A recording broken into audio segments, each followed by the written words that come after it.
네, 9월 다섯째 주 방송입니다. 네, 오늘 첫 번째 소식부터 전해드리겠습니다. 음, 럭셔리 여행에 대한 이야기를 좀 드려볼까 합니다.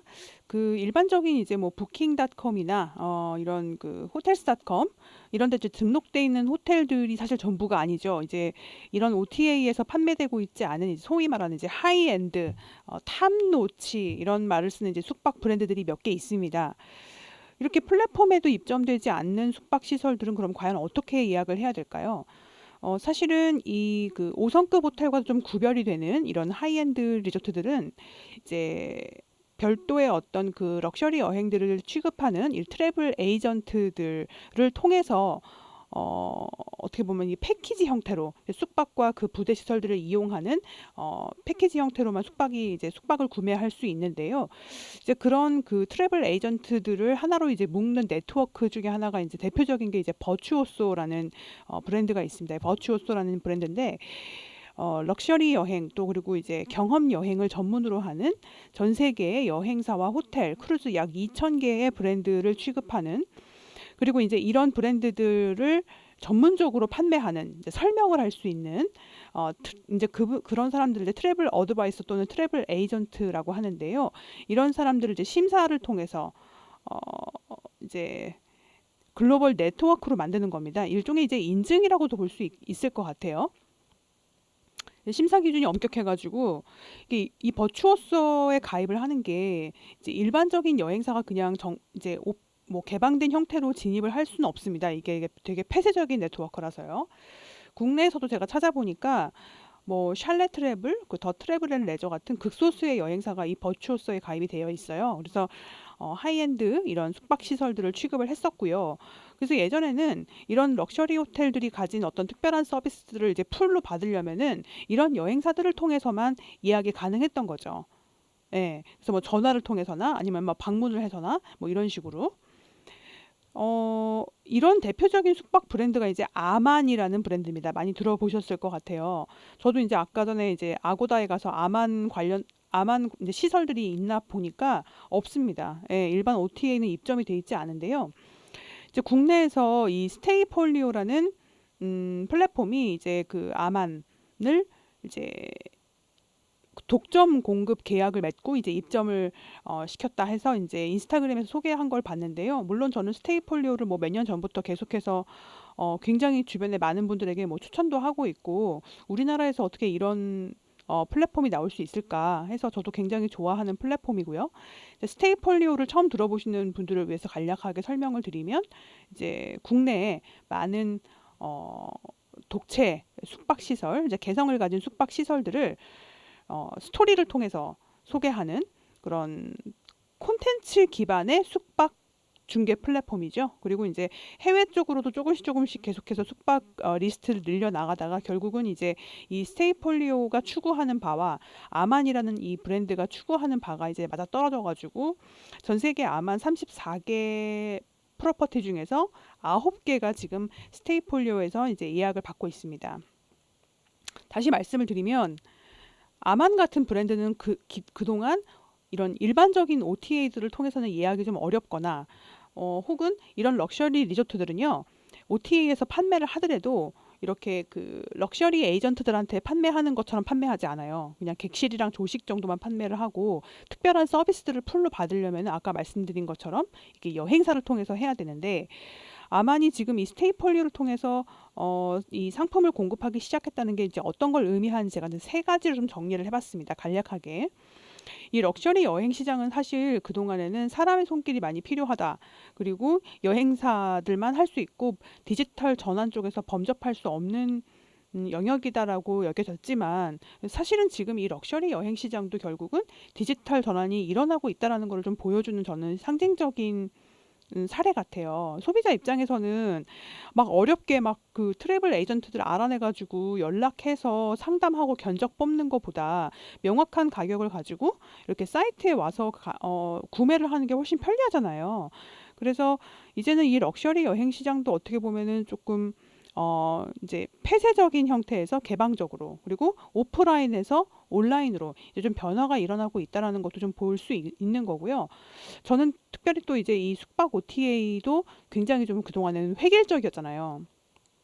아고다 부킹닷컴이랑 경쟁사인 익스피디아 호텔스닷컴 사이에 뭐 별로 큰 차이가 없지 않습니까? 예. 그래서 저는 이제 이런 스테이폴리오와 같은 이제 세부적인 카테고리의 숙박 OTA들이 드디어 이제 나름의 시장을 이제 확보하기 시작했다. 아만도 이제 스테이폴리오가 많이 팔아줄 것 같으니까 입점을 했을 거 아니에요. 그래서 이제 이런 세부 카테고리의 숙박 OTA들이 드디어 이제 생겨나고 있다라는 것들 이런 것도 한번 지켜볼 필요가 있는 거고요. 그 다음에 제가 이제 가장 눈여겨본 거는 바로 이 부분인데요. 이 럭셔리 숙박 시설은 단순히 이제 어, 하드웨어가 좋다라는 소개 말고 이 브랜드의 가치를 전달을 해줘야 되는데 이거를 갖다가 그냥 일반 OT에다 입점을 시켜버리면은 그냥 수많은 호텔 중에 그냥 제일 비싼 호텔밖에 안 되는 거잖아요. 그래서 제가 아주 눈여겨본 게 바로 이 그 스테이폴리오가 아만을 위해서 별도로 만들어 놓은 이 브랜드 페이지가 있어요. 브랜드 스토리 페이지인데 뭐 어마어마하죠. 예, 이렇게 만들어 놨어요, 별도로. 음.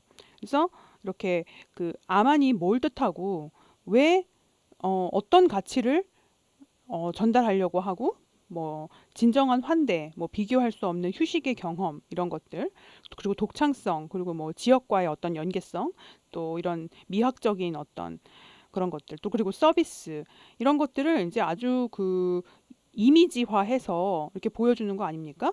예, 그래서 저는 어쨌든 간에 이런 그 스토리텔링 력을 보고 이 스테이폴리오랑 계약을 맺은 것 같거든요. 그래서 결국은 제가 그 여행을 바꾸는 여행 트렌드에서 스토리텔링 OTA의 시대가 올 것이다라고 하면서 일본의 그 사례를 보여드렸었어요. 그래서 이제 그 일본 창업자가 만든 그 이야기로 숙박 시설을 소개하는 OTA들 그 출연을 전해드렸는데 이제 결국은 이제 한국에서도 이제 이렇게 좋은 시설들은 좋은 스토리텔링 플랫폼과 함께 일을 하려고 한다라는 것들을 볼 수 있습니다. 이제 어떻게 보면은 굉장히 좀 저는 이걸 하나를 보고도 굉장히 좀 많은 변화를 읽을 수 있었던 것 같아요. 예, 그래서 첫 번째 소식은 이 스테이폴리오라는 그 어, 스토리텔링형 콘텐츠 기반의 이제 숙박 플랫폼에서 아만 세계적인 럭셔리 리조트죠. 어느 OT에서도 판매하고 있지 않았던 이 상품을 이제 공급을 하기 시작했는데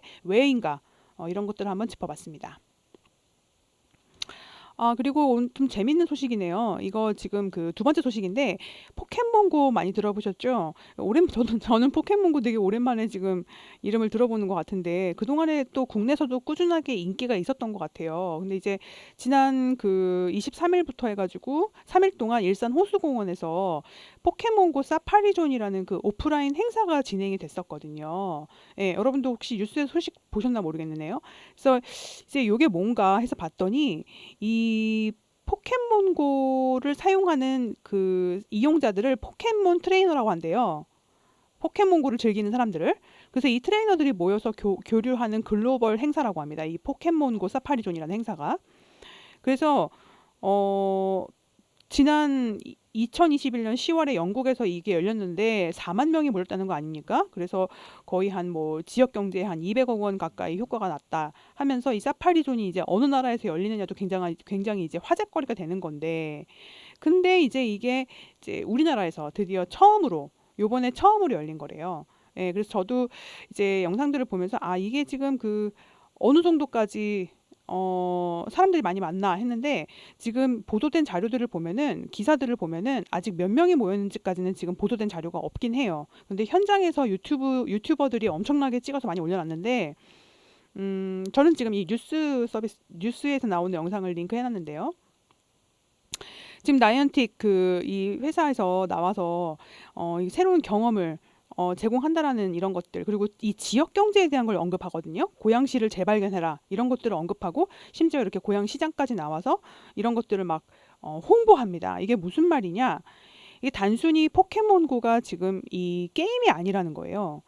이 제가 되게 인상적으로 봤던 게 뭐냐면은 이 포켓몬고가 잘 아시다시피 그 2016년도에 한국에서도 이미 그 강원도 속초 그래서 막 그 속초에 포켓몬 많이 나온다 해가지고 사람들이 많이 몰려가서 그때 화제가 됐었잖아요. 그때부터 지자체들이 이 게임과 증강현실이 관광에 가져다주는 효과에 대해서 주목을 하기 시작을 했죠.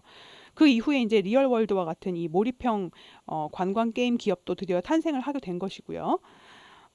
사실은 이 나이언틱이 본인들을 게임 기업이 아니라 플랫폼 기업이라고 정의를 한다고 하는데 저는 이제 이걸 어떻게 해석을 하냐면 이 사파리존이라는 행사가 결국은 이제 뭘 하려고 하느냐? 아까 영상 보신 것처럼 지역 경제랑 게임을 연계하려고 하는 거예요. 그러니까 다시 말씀드리면 나이언틱의 사업 방향이 뭐냐?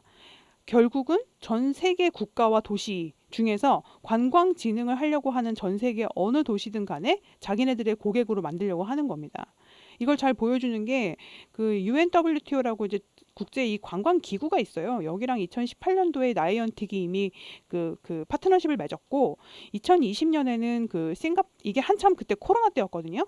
2020년 말에 싱가포르 관광청이랑 나이언틱이 같이 파트너십을 맺어가지고 최대 300곳에 그때 포켓스톱을 만들어가지고 사람들이 포켓몬고를 이렇게 어떻게 보면 비대면 언택트로 즐길 수 있는 거잖아요. 내국인들이 내국 여행을 할 때. 그래서 이렇게 관광 홍보에 이미 많이 깊숙이 반영이 되고 있었던 겁니다. 제가 조사를 해본 바에 따르면. 그래서 지금 이 고양시의 지난 행사들도 되게 성공적으로 열렸기 때문에 아까 그 고양시장이 얘기한 게 뭐냐면 이 행사를 지금 2년마다 한 번씩 유치하겠다라고 막 지금 얘기하는 거 아닙니까? 뭐 실제로 그렇게 될지는 모르겠습니다만은 그래서 이게 지역 경제에 실질적인 영향을 주는 행사로 지금 이제 나타나고 있는 거죠. 그래서 다음 포켓몬고 사파리존이 이제 어디서 열리나 봤더니 대만에서 열린다고 해요. 어떻게 보면 지금 대만이 일본과 함께 이제 그 관광 개방을 하기로 얘기를 이제 발표를 하지 않았습니까? 그래서 이제 대만의 어떤 관광 개방 시점과 맞춰가지고 만약에 대만에서 이게 열린다고 하면 대만 관광에도 도움이 될 수 있는 행사겠죠. 그래서 지난주 열렸던 이 포켓몬고 사파리존 관광 산업하고는 어떤 관계가 있는지 한번 짚어봤습니다. 궁금하신 분들은 포켓몬고 사파리존이라고 유튜브에 치시면은 유튜버들이 즐겼던 많은 영상들을 실제로 보실 수 있습니다. 재밌더라고요. 네. 마지막 이야기는 뭐 간단하게 제가 지난 주말에 다녀왔던 전시 소식을 하나 말씀드리려고 하는데요. 대만 관광청에서 지난 9월 16일부터 25일까지 신촌 아크앤북에서 우리 한번 만나볼래요? 타이완 요 전시를 좀 짧게 진행을 했었어가지고 제가 좀 너무 개인적으로 좀 많이 궁금해서 이 전시가 이제 서점에서 열리는 책 전시였는데 보통 관광청이 관광 관련된 전시나 행사는 많이 하지만 책 전시를 하진 않잖아요. 예, 그래서 이제 어떤 책 전시인가 해가지고 이제 갔던 거죠.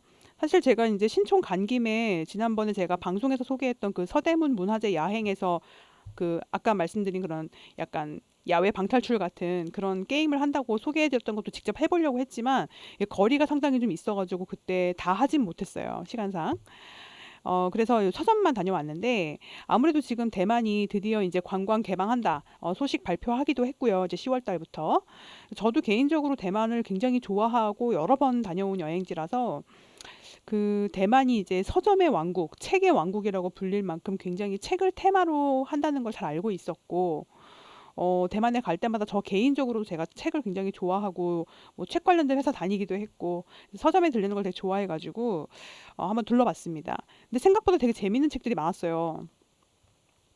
요 책 같은 경우가 되게 인상적인 책이었는데 타이페이 또샤 현지인처럼 여행 가이드라는 책이 이제 있더라고요. How to Travel Like a Local 해가지고 어떻게 보면 대만 사람이 본인이 로컬인데 본인이 현지인인데 이제 외국인들 입장에서 우리처럼 여행해 봐. 우리 일상처럼 여행해 봐라고 쓴 책인 거예요. 이런 책들도 있었고 이렇게 엽서 이벤트도 있었거든요. 이런 것도 되게 재밌었던 것 같아요. 그러니까 여기 엽서 써가지고 여기다 넣으면은 그 대만에 가져가서 거기서 발송을 해주는 이벤트였어요. 저도 이제 뭐 시간상 참여를 하지 못했지만 굉장히 좀 재밌는 이벤트라고 생각을 했었고 이런 것도 있었습니다. 그리고 책 제목 중에 무슨 뭐 밀크티 핫 개론, 뭐 타이완 조식 맛집 지도 너무 재밌는 책들이 많더라고요. 그리고 제가 몇 달 전에 연남동에서 본 전시가 하나 있었는데 그 빈랑이라는 일종의 이제 사실은 이게 마약 성분이 들어있다고 해요. 근데 이제 이런 것들을 판매하는 어떤 이 어떻게 보면 좀 어두운 문화죠. 이 빛락 문화라는 게 이런 것들에 대한 다큐를 제가 보고 왔는데 그거를 소재로 한 만화책들이 있더라고요. 예, 그래서 이런 아주 특이한 서브컬처 책들이 많았어요. 그래서 저는 이 책들을 보면서 어떤 생각을 했냐면 제가 최근에 그 아주 관심 깊게 보고 있는 게 바로 이 어반 투어리즘이라는 건데요. 자유여행이 익숙하고 이 이동의 자유가 있는 우버를 타고 다니는 이런 세대들한테 언젠가부터 여행지에서 행선지를 선택하는 기준은 뭔가 뭔가 찐 맛집이냐 아니냐를 가르는 기준은 현지인 맛집이냐 아니냐 이런 거 많이 들어보셨죠. 그리고 어디를 가려고 할 때 관광객들보다는 기왕이면은 현지인이 많은 장소를 가려고 하는 현상들 이런 현상들을 지금 관광학계에서도 이뭐 지리학계에서도 연구를 하고 있고 이런 게 이제 이동의 모빌리티의 자유가 생기면서 더 확연해진 현상이라고 해요. 그래서 이제 자국민들도 점점 더 이제 관광객의 입장에서 뭔가 본인을 어떤 로컬로 규정할 것인가를 생각하면서 이런 콘텐츠를 만들기 시작했다라는 거. 그래서 저는 굉장히 좀 재미있게 봤던 책들이었습니다. 예, 물론 이제 한자로 써 있어서 뭐 내용을 다 알 수는 없었지만 어쨌든 간에 그래서 한국에서도 저는 이런 비슷한 관광 마케팅을 저는 하는 걸로 알고 있어요. 왜냐면 제가 얼마 전에 이제 제가 이거 관광이랑 아무 상관없이 제가 구독하고 있는 오스트리아의 그 문구 관련된 유튜버가 문구 뭐 DIY 하는 유튜버가 우리 지금 여기 비엔나에서 한국 책 전시가 열리고 있더라고 이러면서 이제 얘기를 하는 거예요. 그래서 아, 한국도 비슷한 마케팅을 하고 있구나. 추측을 할 수 있었거든요. 그래서 결국은 이제 이 나라를, 이 도시를 매력적으로 느끼게 해주는 거는 뭔가 이런 찐 로컬, 뭔가 현지인들의 어떤 삶을 들여다볼 수 있는 아이템들이면은 책도 충분히 어떤 관광의 동인이 될 수 있다라는 거. 그래서 되게 흥미로운 전시였는데 마침 이제 또 그 마이리얼 트립이 이번 주에 스타트립을 인수했더라고요. 스타트립이 이제 어떤 앱입니까? 제가 여행을 바꾸는 여행 트렌드에도 소개했듯이 전 세계 한류 아이돌 팬들이 이제 한국에 올 때 사실은 그들이 좋아하는 공연을 보고 내가 좋아하는 스타들이 맛집을 순례하고 이런 그 아이돌 문화죠. 컵 홀더 이벤트 참여하고 이런 것들을 하는 건데 그걸 도와주는 앱이잖아요. 이 스타트립이라는 앱이. 그래서 마이리얼 트립이 지금 스타트립을 인수했다라는 걸 보고 어, 서서히 마이리얼 트립도 이제 인바운드 관광 시장에 관심을 기울이는구나라는 걸 볼 수 있었고요. 이게 지금 더 많은 언어로 서비스가 아직 되기 전이었는데 이제 인수해서 그걸 지금 밀어주겠다는 거 아닙니까?